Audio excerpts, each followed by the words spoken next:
الحمد لله وكفى الحمد لله وكفى وسلام على عباده الذين اصطفى اما بعد۔ پچھلے چند دنوں سے مقامات عشرہ کی گفتگو ہو رہی تھی۔ یہ 10 مقامات ہیں جو مشائخ نے بیان کیے ہیں کہ وہ سالک جو ذکر و مراقبہ کرتا ہے، شیخ کے پاس آنے جانا رکھتا ہے، تو اس کو یہ 10 مقامات حاصل ہوتے ہیں۔ یہ 10 مقامات اصل میں 10 اچھی صفات ہیں، 10 باطنی کیفیات ہیں جو کہ نہ صرف مسلمان پسند کرتے ہیں، دنیا کا ہر بندہ ان صفات والے انسان کو اچھا ہی سمجھے گا۔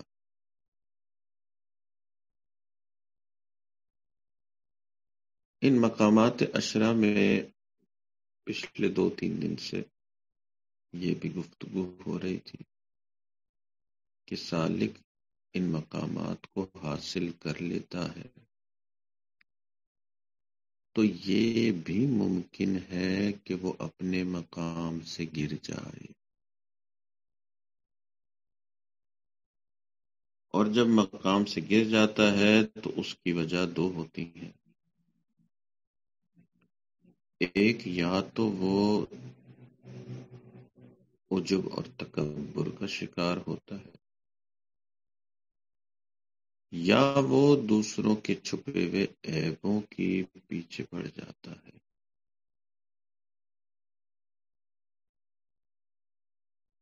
عجب و تکبر جو ہے اس سے بچنا لازمی ہے۔ عاجزی اختیار کرنا یہ اس راستے کے لیے سب سے اہم ترین چیز ہے۔ اس کے بغیر نہ کسی مقام تک جانا ممکن ہے، نہ کسی مقام پہ ٹھہرنا ممکن ہے۔ تو یوں سمجھیں کہ کسی دنیاوی سکلز کو حاصل کرنے کے لیے انسان کے لیے نگاہ کا صحیح ہونا ضروری ہے۔ مثلا ڈرائیونگ ہے، مثلا کارپینٹر کا کام ہے، مثلا کوئی اور سکل ہے، کوئی بھی چیز دنیا کی آپ سیکھ لیں۔ نگاہ ہے، آنکھیں سلامت ہیں تو اس چیز کو سیکھنے میں بھی آسانی ہے، اور اس چیز کے جب ایکسپرٹ بن جاتے ہیں اور پھر اگر نگاہ چھن گئی خدا نخواستہ تو پھر واپس اس چیز کو کرنا وہ سکل جو ہے وہ ہاتھ سے نکل جاتی۔ تو ڈرائیونگ سیکھنا چاہیں گے تو سیکھنے کے لیے بھی آنکھوں کی سلامتی کی ضرورت، ایک مرتبہ بڑے ڈرائیور بن جائیں گے تو بھی آنکھوں کی سلامتی کی ضرورت۔ ڈرائیور بننے کے بعد بھی اگر آنکھوں کی سلامتی چھن گئی تو پھر یہ ڈرائیونگ نہیں ہو سکتی۔ تو ان سارے مقامات کے حاصل کرنے کے لیے عاجزی ضروری ہے، ان مقامات تک پہنچنے کے لیے بھی اور ان مقامات پر رہنے کے لیے۔ ایک سوال ان مقامات سے متعلق اور بھی کیا گیا اور کیا جاتا ہے کہ سالک کو کیسے پتہ چلے کہ میں اپنے مقام پہ پہنچ گیا ہوں، میں کس مقام پہ ہوں۔ اگر سالک کوشش کر رہا ہے میں مقام میں رضا حاصل کر لوں، یا میں مقام زہد حاصل کر لوں، یا میں مقام ورا حاصل کر لوں، یہ جو مقامات بزرگوں نے لکھے ہیں، سالک کو کب پتہ چلے گا کہ میں ان بڑے بڑے مقامات پہ پہنچ گیا ہوں؟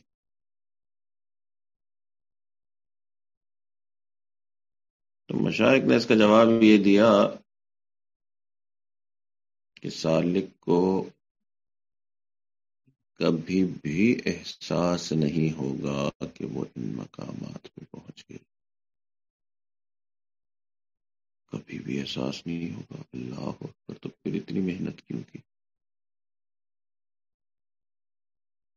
10 سال، 20 سال، 30 سال ذکر و معمولات کیے، اور اس کے بعد بھی پتہ نہیں ہے کہ جی پہنچا ہوں نہیں پہنچا ہوں وہاں جہاں پہنچنا تھا۔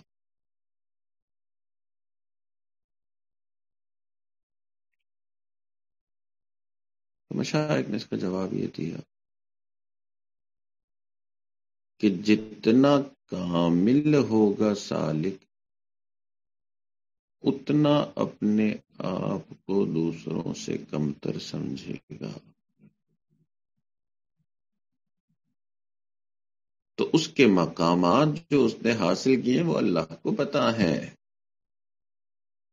یا اس کے شیخ کو پتہ ہو سکتے ہیں، یا بڑوں کو پتہ ہو سکتے ہیں، عام مشائخ کو پتہ ہو سکتے ہیں۔ تو کسی سالک کا مقام نہ اس کو خود پتہ ہونا ضروری ہے، نہ اس کا مقام دوسرے سالکین کو پتہ ہونا ضروری ہے۔ کسی حکمت کے تحت اللہ تعالیٰ اس کے مقام کو لوگوں پہ ظاہر کرنا چاہتے ہیں تو اللہ تعالیٰ اپنے طریقے سے ظاہر کروا دیتے ہیں۔ تو اس لیے 2 چیزیں ہیں، سالک کو اس کے مقام کا کبھی بھی پتہ نہیں چلے گا، وہ اپنے مقام کو کبھی بھی، صحیح راستے پہ چلنے والا ہوگا، وہ کبھی بھی یہ نہیں کہے گا کہ جی ماشاءاللہ مجھے مقام تقوی نصیب ہو گیا، مجھے مقام زہد نصیب ہو گیا۔ سالک تو یہی کہے گا کہ جی میں تو گنہگار ہوں، اپنے مقام سے گرا ہوا ہوں۔ اللہ تعالیٰ یہ فیصلہ کریں گے کہ نہیں، اس نے محنت کرتے کرتے یہ اس مقام تک پہنچ گیا۔ اس کی دلیل سب سے بڑی یہی ہے کہ ساری امت، اس پوری امت کا اتفاق ہو گیا اس بات پہ کہ نبی علیہ الصلوۃ والسلام کے بعد سب سے افضل جو شخصیت ہے وہ سیدنا صدیق اکبر رضی اللہ عنہ، کہ نبی علیہ الصلوۃ والسلام نے ان کے بارے میں فرمایا کہ میرے جتنے بھی صحابی، انہوں نے میرے ساتھ جو بھی بھلائی احسان کیا میں نے اس کا بدلہ دے دیا۔ ابو بکر کے احسانات کا بدلہ تو اللہ ہی دے گا۔ اور ایک حدیث میں آتا ہے کہ نبی علیہ الصلوۃ والسلام نے فرمایا کہ قیامت کے دن اللہ تعالی لوگوں کے لیے عام تجلی فرمائیں گے اور ابو بکر کے لیے خاص تجلی فرمائیں۔ اللہ! یہ مقام کون بتا رہا ہے؟ اللہ کے پیارے محبوب بتا رہے ہیں۔ اور ایک حدیث میں آتا ہے نبی علیہ الصلوۃ والسلام نے فرمایا کہ قیامت کے دن اللہ رب العزت کا جلال عروج پہ ہوگا اور ابو بکر کے اعمال اللہ رب العزت کے سامنے پیش کیے جائیں گے تو اللہ کا جلال جمال میں بدل جائے۔ تو اتنے بڑے مقام کے حامل سیدنا صدیق اکبر رضی اللہ عنہ، اور ان مقامات کی بشارت کون دے رہا ہے؟ حضرت نبی علیہ الصلوۃ والسلام۔ اور ان کا اپنا حال کیا تھا کہ وہ بیٹھے بیٹھے رو پڑتے اور فرماتے کہ کاش میں کوئی گھاس کا تنکا ہوتا، اور کاش میں کوئی پرندہ ہوتا، کاش کہ میری ماں نے مجھے جنا ہی نہ ہوتا۔ تو اتنا خوف خدا اور اتنا اپنے آپ کو کم تر مقام پہ سمجھنا، چنانچہ آپ نے جب خلافت سنبھالی تو آپ نے فرمایا کہ میں تم میں سب سے کم تر ہوں. اور یہ الفاظ ویسے نہیں، یہ ان کے دل کی آواز تھی. تو جو سالک جتنا کامل ہوتا جائے گا اتنا زیادہ اس کو یہی احساس ہوگا کہ میں کسی بھی مقام پہ نہیں. ایک اور مثال سے سمجھیں. حضرت عمر رضی اللہ عنہ کے بارے میں نبی علیہ الصلوۃ والسلام نے فرمایا کہ اگر میرے بعد کوئی نبی آنا ہوتا تو وہ عمر ہوتا. اللہ، اتنی بڑی بشارت زبان نبوت سے کہ میرے بعد اگر کوئی نبی ہوتا تو وہ عمر ہوتا. اور ایک حدیث میں نبی علیہ الصلوۃ والسلام نے فرمایا کہ جس راستے پہ عمر چلتے ہیں شیطان اس راستے کو چھوڑ دیتا. تو اتنا اونچا مقام اللہ کے نبی بتا رہے ہیں، مگر کیونکہ کاملین میں سے تھے، صحابہ کرام میں بھی افضل تھے، اس لیے ان کو اپنے اس مقام کا احساس نہ ہوا کبھی بھی. اپنے دور خلافت میں حضرت حذیفہ رضی اللہ عنہ کے گھر پہنچ گئے. حضرت حذیفہ وہ صحابی تھے جن کو نبی علیہ السلام نے منافقین کے نام بتائے تھے اور منع فرما دیا تھا کہ یہ نام کسی کو نہیں بتا. تو حضرت عمر ان کے گھر تشریف لے گئے اور جا کے کہا کہ میرے بھائی حذیفہ ایک پریشانی تیرے سامنے لے کے آیا. نبی علیہ الصلوۃ والسلام نے تجھے منافقین کے نام بتائے ہیں اور مجھے یہ بھی پتا ہے کہ اللہ کے نبی نے تجھے منع فرمایا ہے کہ کسی کو نہیں بتا. بس میں اتنا پوچھنا چاہتا ہوں کہیں میرا نام تو ان منافقین میں نہیں ہے. اللہ. تو جو جتنا کامل ہوگا وہ اتنا اپنے آپ کو مقام سے گرا ہوا ہی سمجھے گا، اور جو اپنے آپ کو جتنا زیادہ گرا ہوا سمجھے گا اللہ تعالیٰ اتنا ہی اس کو مقامات نصیب فرمائیں گے.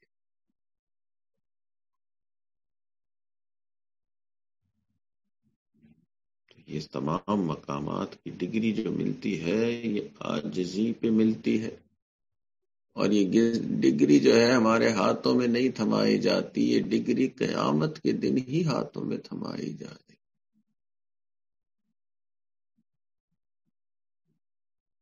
ہاں، جب اس ڈگری کو اللہ نے اپنی کسی حکمت کے تحت اس دنیا میں عام کرنا ہوتا ہے، کسی کے مقام کو ظاہر کرنا ہوتا ہے، اللہ تعالیٰ اپنی منشا کے تحت اپنی ترتیب کے تحت اس کو ظاہر کر دیتے.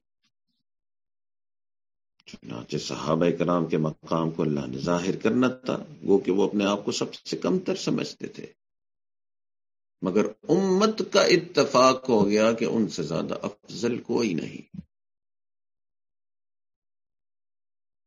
اسی طرح بزرگان دین کچھ ایسے گزرے جن کے مقام کو اللہ نے ظاہر کرنا تھا، علماء کا اتفاق ہو گیا کہ ان سے بڑھ کے کوئی نہیں.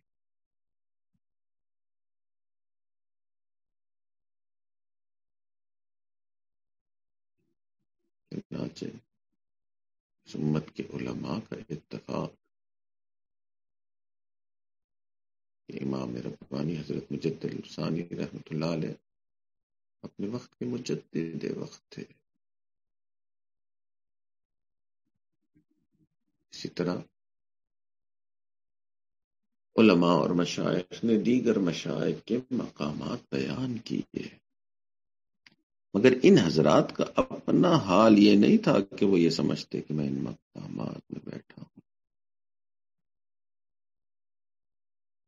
اسی لیے حضرت حاجی امداد اللہ مہاجر مکی رحمۃ اللہ علیہ، جو کہ شیخ تھے حضرت مولانا قاسم نانوتوی رحمۃ اللہ علیہ کے، جو کہ شیخ تھے حضرت رشید احمد گنگوئی رحمۃ اللہ علیہ کے، جو کہ شیخ تھے حضرت اقدس تھانوی رحمۃ اللہ علیہ،